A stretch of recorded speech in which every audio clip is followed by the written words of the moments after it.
Hey guys, welcome to the Liberal Hive Mind, a channel solely focused on exposing the abundant hypocrisy of the left. So you guys have heard me ask this question a couple times during this election season, or I guess the second election season. We had the Biden season, now we have the Kamala season. I've said the same thing so many times. Where are you, Kamala? Come out, wherever you are. She's been totally MIA, essentially this entire time since announcing she's running for president, or taking over, after Joe Biden handed over the reins. But honestly, I think we're directing that question in the wrong direction. We shouldn't be asking where's Kamala, we should be asking, where are the Kamala supporters? Because supposedly they're everywhere. I mean, according to the media's narrative, we should be going to bed scared, fearful, unable to get good, deep sleep, because every time we close our eyes, we see Kamala supporters. I see Kamala people. But the reality is, it's almost as if they don't exist. Outside of highly partisan circles, they seem to be almost non-existent. And so really that's where the mystery lies. You know, why does Kamala have to bus people into her rallies? Why did Kamala Harris go to the Permanente Bros in Pennsylvania only to kick out all of the patrons, most of them Trump supporters, so she could bus in again a bunch of Kamala supporting patrons to create that little photo op? Why is that happening? It just seems so odd. Supposedly Kamala's got all this hype, she's got so many people, once again, 81 million blue anon shills are just waiting in the woods to cast that ballot for Kamala Harris. But the more information I get, the more, frankly, conspiratorial I get. I'm not sure these people exist. Once again, we got another viral video of the mainstream media trying to locate a single Kamala supporter. Another humiliating disaster for the clown show that is this Kamala campaign. We got some stuff to get into, so let's roll the tape. All right, folks, so here we go. Fox Business takes us to Newark, New Jersey, speaking to ILA workers who are on strike, trying to get an idea for where the political winds are shifting. Take a look. How many folks support Vice President Harris? Any hands? No hands. Wow. Okay. It's nobody's business. It's nobody's business, says one man. So there you go. I tried, Maria, and interesting. Fine. Yeah. There you go. Wow. Interesting. Well.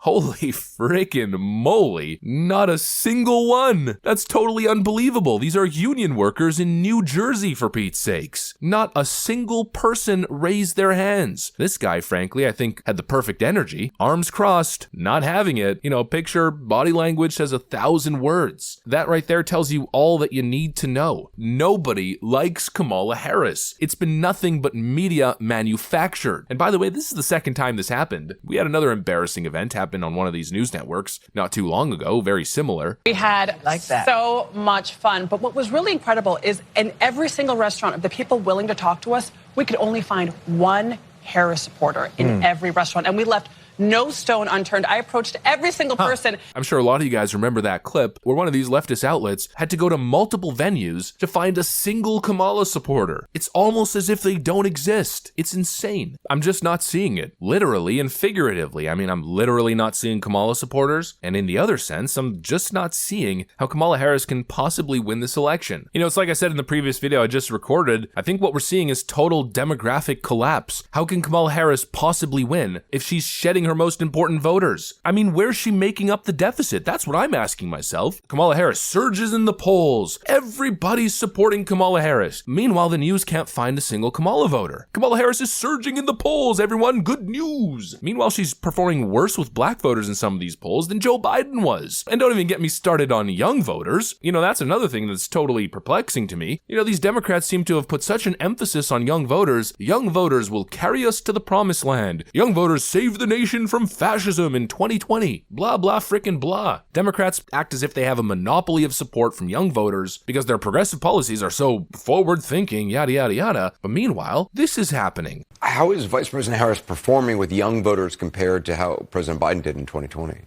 Some numbers, Anderson, to help with that question. Number one, just look at this choice for president. I want to stretch this out a little bit. Excuse me for turning my back. This is from a recent New York Times Siena poll. It shows Donald Trump and the vice president tied among voters aged 18 to 29. Joe Biden carried that group by 24 points in 2020 in the exit polls. From being on the ground, remember, when you poll a smaller subgroup in a poll, there's a bigger margin of error. I can't quite believe it's a tie from being on the ground several times in Michigan, but there's no question The vice president is doing better than President Biden was doing earlier this year, when a lot of young voters didn't want him to be the candidate anymore. But she's not doing as well as he did back in 2020. There's no doubt about that. Absolutely no doubt about it. How can Kamala Harris possibly win if she's tied with young voters and down basically 20 points from where Joe Biden was with the same demographic? You know, make it make sense. It doesn't make any sense. And I keep seeing videos of college campuses popping up with all kinds of young voters wearing MAGA hats and openly celebrating their support for Donald Trump. Back here. Yeah, hey, get my friends back here. Shout out to him. Yeah. Can we get some Trump? Yeah.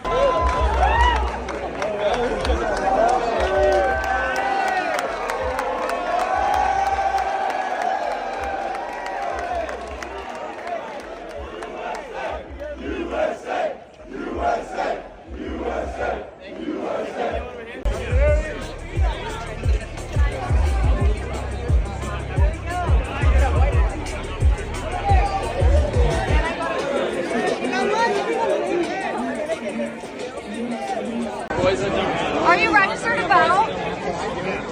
Yeah. Huh? Yeah. Here, we're gonna use the pens. Some of those clips are from a TPUSA event with Charlie Kirk and Carrie Lake at Arizona State University, and just look at the support. Look at how many MAGA hats there are. In 2016 and frankly in 2020, that would have been unthinkable, unimaginable, but now it's happening. And apparently the students were polled. I'm not saying this is the most scientific poll ever, but it does seem to go along with the trend. According to college Republicans at ASU opening night fair, and ASU students voted overwhelmingly for President Trump for the upcoming election. You can see it visually. Trump wins. And actually I have another video that popped up on my timeline that shows something similar, this time at Murray State University. I think the results are going to shock you. Donald Trump or Kamala Harris? Today we're going to see which way Murray State students lean on the presidential election.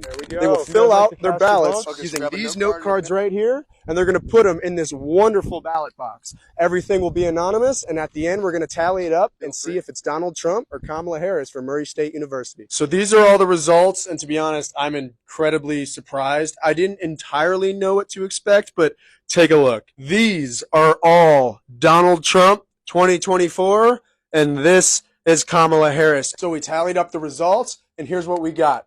For Trump, 83 votes. Now, for Harris, 31. Donald Trump not only takes the cake, but he takes the cake by over double, almost triple what Harris had. Now, of course, we're talking about a university in Kentucky, so it's a little bit of a different demographic, but still, we're talking about young college students, and Trump wins by that margin? That's insane. That would have been unthinkable not too long ago, but now it's become the norm. I don't know, look, I'm not going to make a prediction, but I will say, logically, I just don't see how Kamala Harris has this big lead nationally and in all of these swing states if this is what's happening on the ground. I think they're faking the cake. I don't know what that means. I just invented that saying, but you get what I'm saying. It all seems like a mirage, a veil of propaganda. I mean, just look at the event that Kamala Harris is about to do with Liz Cheney. Hashtag Republicans for Harris. Harris is expected to speak Thursday sometime after 3 o'clock. The event is invite only. Yeah, Republicans for Harris, but the event is invite only. In other words, they're bussing in all the same frickin' shills, the same paid actors, the same deep state puppets. It all just seems so incredibly fake. Anyways, that's pretty much what I got for you guys on this one. Hopefully you enjoyed the video. If you did, make sure to leave a like and possibly subscribe to the channel. Thanks for watching, friends, and I'll see you on the next one.